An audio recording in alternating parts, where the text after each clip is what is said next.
Thank you. This week, high school students within the city of Pueblo are back inside their classrooms full-time for the first time since March. But with the surge in COVID-19 cases, there's concern about the timing of their return. KRDO News Channel 13's Dan Beatty is live in Pueblo after talking with District 60 educators today. Dan?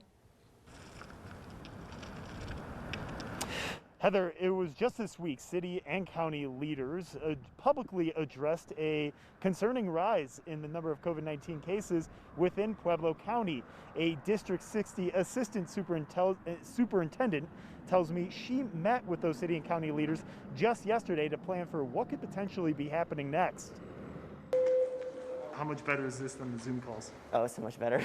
It's so much better to have internet that doesn't go out every 10 or so minutes at my house. For seniors like William Highfill, his return to the hallways couldn't come soon enough, even with the social distancing guidelines. They've been really good about making sure that we know exactly what's going on in our schools, so I was less nervous about coming back. In fact, I was more worried about what I was going to wear to school than I was about catching the coronavirus. But what took so long? Elementary students returned to the classrooms back in August. A lot of moving parts when it comes to high school scheduling.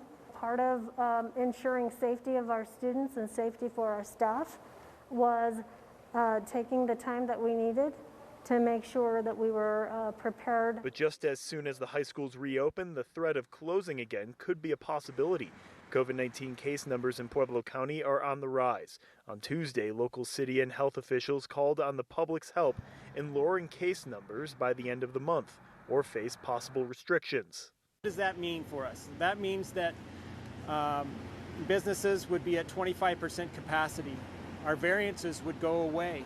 So places that we have variances for, such as bars, would likely have to close. Is now the right time to be opening up these high schools? It's very important that we do spend as much time in person as we possibly can. D60 Assistant Superintendent Suzanne Morey says she is closely monitoring the case numbers in the community.